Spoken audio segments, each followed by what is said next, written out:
नमस्कार, आप देख रहे हैं रेवा दर्शन। मैं सचेता बघेल आपके साथ। आई नजर डालते हैं आज की खबरों पर विस्तार से।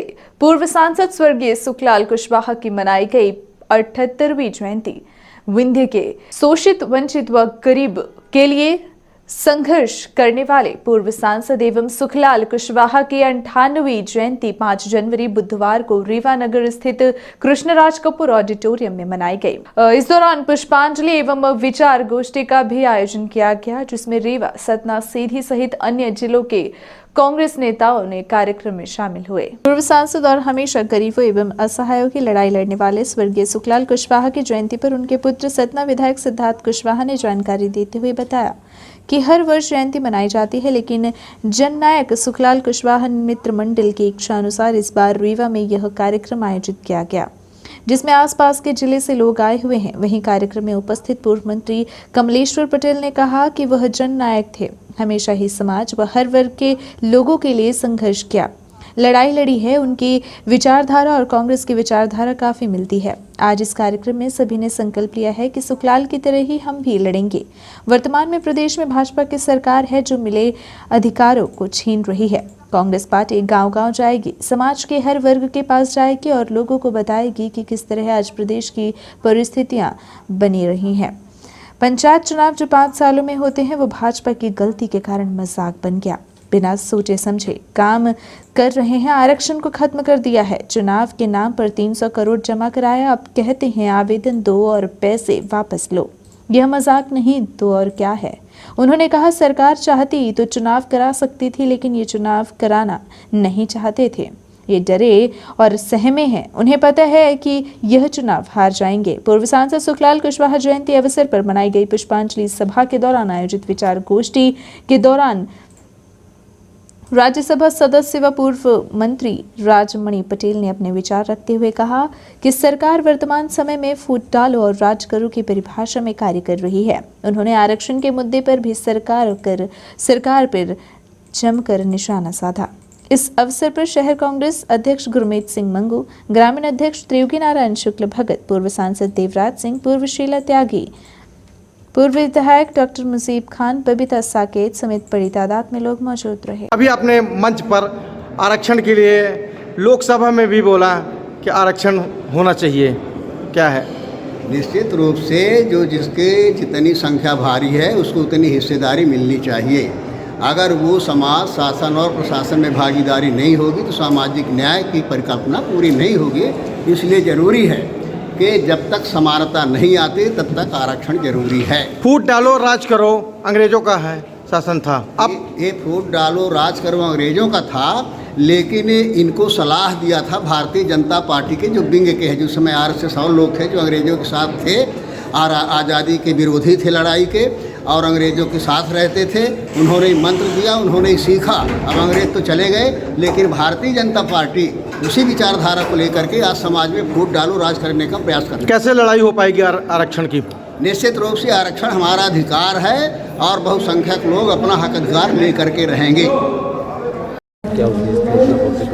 देखिए, हमारे सिद्धार्थ कुशवाहा जी जो विधायक साथी हैं, उनके पूज्य पिताजी जो स्वर्गीय सुखलाल कुशवाहा जी, जो एक समाज सेवी और समतामूलक समाज के बहुत बड़े जुझारू नेता थे। आज उनकी जन्म जयंती समारोह का कार्यक्रम था।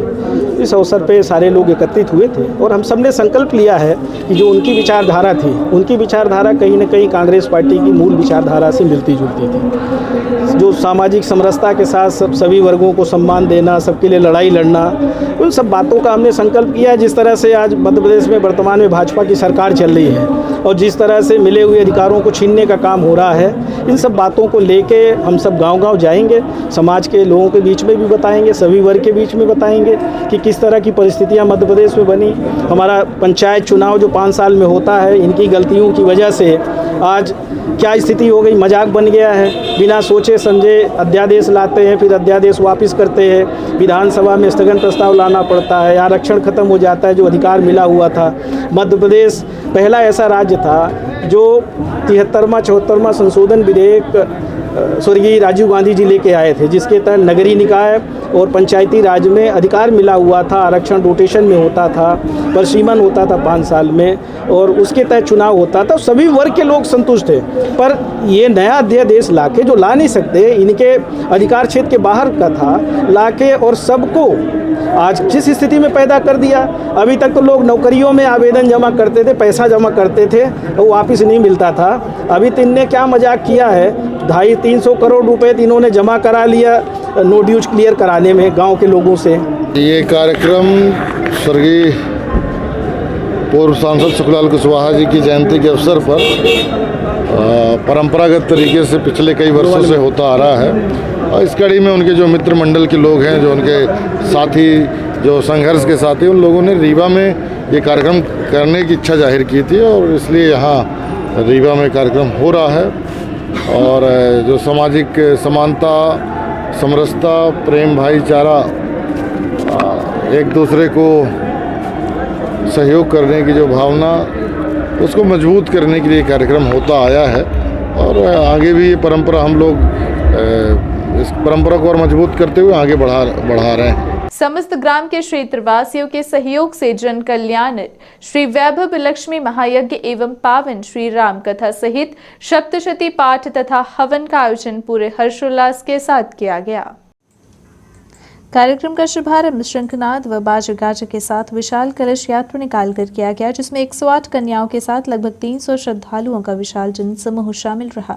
इस दौरान आचार्य श्री काशी महाराज, स्वामी श्री सुदर्शनाचार्य जी महाराज, आचार्य डॉक्टर ब्रजेश नाथ ओझा, लालजी तिवारी, बब्बू द्विवेदी, अजायब लाल द्विवेदी, गुरुचरण शुक्ला, मंगलेश्वर द्विवेदी, हरिओम द्विवेदी, विनीत द्विवेदी, टंकेश्वर ओझा, अनसुईया ओझा, लालता कुशवाहा, राजेश गुप्ता, रवि शुक्ला, राजन शुक्ला एवं मातृशक्ति व समस्त भक्तगण उपस्थित रहे।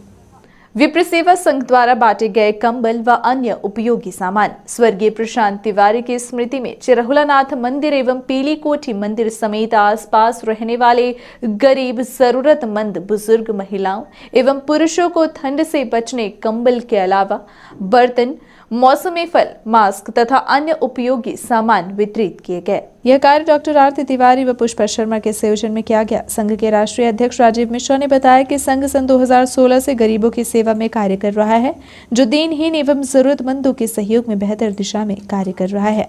इस अवसर पर मुख्य रूप से संघ अध्यक्ष राजीव शुक्ला, संरक्षक डॉक्टर के परोहा, पीआरओ डॉक्टर आरती तिवारी, सह सचिव पुष्पा शर्मा, विनय त्रिपाठी, डॉक्टर संत शरण द्विवेदी, श्याम मिश्रा, हरिशंकर तिवारी, पंडित ब्रजेंद्र शुक्ला आदि लोग उपस्थित रहे। स्वर्गीय दिनेश दुबे स्मृति क्रिकेट टूर्नामेंट सीजन 2 का आयोजन। रोमांचक खेल की शुरुआत 4 जनवरी से हुई। विगत वर्ष की भांति इस वर्ष भी स्वर्गीय दिनेश दुबे स्मृति क्रिकेट टूर्नामेंट सीजन 2 का भव्य आयोजन गत 4 जनवरी को किया गया।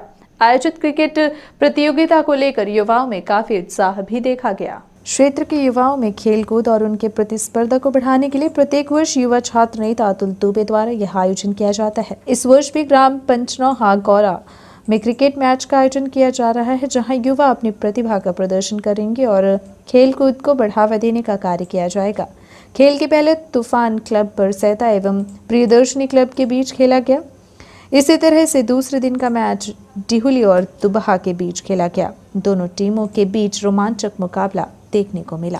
7 से 9 जनवरी के बीच सीधी में आयोजित होगा महाउर नाट्य एवं विंध्य अंतर्राष्ट्रीय फिल्म महोत्सव। आयोजित महाउर नाट्य एवं विंध्य अंतर्राष्ट्रीय फिल्म महोत्सव को लेकर रीवा में 3-5 चैनल के प्रमुख उमेश मिश्रा लखन ने एक पत्रकार वार्ता आयोजित कर बताया कि आजादी के 75वें वर्ष पर इंद्रावती नाट्य समिति द्वारा रंगमंच द्वारा 6वें महाउर नाट्य महोत्सव का आयोजन के साथ ट्रांसप्रेस क्लिक ऑन क्लिक और इंद्रावती नाट्य समिति द्वारा तीसरे इंटरनेशनल फिल्म फेस्टिवल का आयोजन आगामी 7 से 9 जनवरी के बीच वैष्णवी गार्डन सीधी में होने जा रहा है। बीएफएमपी बिंद का पहला और प्रदेश का तीसरा अंतर्राष्ट्रीय महोत्सव है, जिसमें 40 से ज्यादा देशों से 350 से अधिक फिल्में फिल्म फेस्टिवल में हिस्सा ले रही हैं। सर्वश्रेष्ठ फिल्मों को इंटरनेशनल रैंक्ड 3 श्रेणियों में चुना जाएगा और चुनी गई फिल्मों की स्क्रीनिंग और सर्वश्रेष्ठ फिल्म का पुरस्कार दिया जाएगा। फिल्म महोत्सव में मुंबई से निर्देशक व अभिनेत्री प्रतिभा सुमन अग्निहोत्री, सुमन अभिनेत्री अन्नपूर्णा सोनी, अभिनेता वासु सोनी के अलावा फिल्मी दुनिया की जाने मानी हस्तियां शिरकत करेंगी। दरअसल फिल्में तो बहुत सारी हैं, 300 फिल्में हैं और 40 देशों से फिल्में आ रही हैं, लेकिन स्क्रीनिंग करने के बाद लगभग 20 से 25 भाषाओं की, लोक भाषाओं की फिल्में वहाँ पर प्रसारित होंगी। और ये सीधी में डॉक्टर आलोक मिश्रा जी के आयोजन में वैष्णवी गार्डन पर ये कार्यक्रम आयोजित किया जा रहा है, जिसमें उसके कई सेगमेंट हैं और हर चीज़ें निर्धारित हैं, क्योंकि जब फिल्मों का सिलेक्शन का क्राइटेरिया होता है तो उसका रजिस्ट्रेशन 2 महीने पहले कर लिया जाता है और उसकी जो जूरी कमेटी होती है वो डिसाइड करती है। और फिल्मों को 3 स्तर में भी डिवाइड किया गया है, जैसे भाषाओं के हिसाब से कि राष्ट्रीय स्तर और एक अंतर्राष्ट्रीय स्तर और एक स्थानीय स्तर। क्योंकि हम जब किसी भी फिल्म को अवार्ड के लिए शामिल करते हैं तो निश्चित रूप से उसे कई सेगमेंट में डिवाइड करके उसे हम निर्धारित करते हैं। तो वैष्णवी गार्डन पर है, हम सभी कलाकारों को आमंत्रित करते हैं, सभी जो फिल्मी दुनिया से जुड़े हुए लोग हैं उन सबको आमंत्रित करते हैं। और ये हमारे लिए बड़ी उपलब्धि की बात है कि ट्रांसफेम संस्था की ये निर्देशन में हो रहा है और इंद्रावती नाट्य संस्था निश्चित रूप से कला संस्कृति की ये पूरे विश्व में जानी जाती है। उन सब के सहयोग से तमाम और भी संस्थान इसमें शामिल हैं और भी तमाम कलाकार शामिल हैं। तो दूसरी बात, एक बात और महत्वपूर्ण ये है कि इसमें सामान्य सी कोई फीस नहीं है, निःशुल्क है। कोई भी व्यक्ति रजिस्ट्रेशन करके इस कार्यक्रम में शामिल हो सकता है और जब हम सारे ऐसे लोग जुड़ेंगे तो बहुत अच्छा कर पाएंगे। इन्हीं आशाओं के साथ इस फिल्म फेस्टिवल में हम सब लोग शामिल हैं। होशंगाबाद से लौटे एजीजे की रिपोर्ट आई कोविड पॉजिटिव। वहीं एक अन्य डॉक्टर कॉलोनी में महिला मिली पॉजिटिव। जिले में आज 2 लोगों की रिपोर्ट आई है कोविड पॉजिटिव। 1367 लोगों में पाए गए 2 कोरोना पॉजिटिव। वहीं कुल 1470 जांचों में मिले 2 कोरोना पॉजिटिव। कमिश्नर की अध्यक्षता में टीएल बैठक का किया गया आयोजन। कमिश्नर रीवा संभाग अनिल सुचारी की अध्यक्षता में टीएल बैठकों का आयोजन किया गया।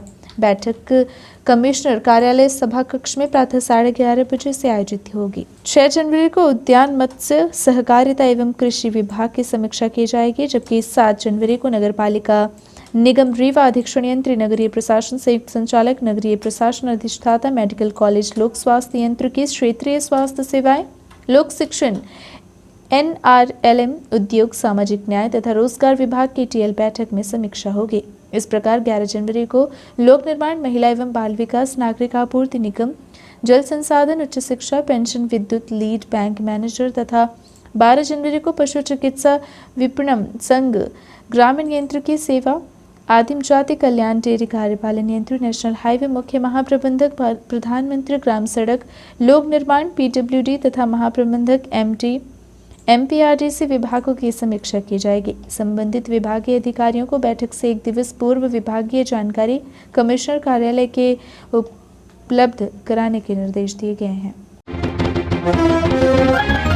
लंबित आवास सहायता के स्वीकृत प्रस्ताव भेजें। जिला संयोजक अनुसूचित जाति जनजाति कार्य विभाग ने जिले के शासकीय एवं अशासकीय शैक्षणिक संस्थानों के प्रमुख से अपेक्षा की है कि अनुसूचित जाति जनजाति वर्ग के छात्राओं के वर्ष 2020-21 के लंबित आवास सहायता के स्वीकृत प्रस्ताव तत्काल भेजना सुनिश्चित करें, ताकि उनका समय पर भुगतान किया जा सके।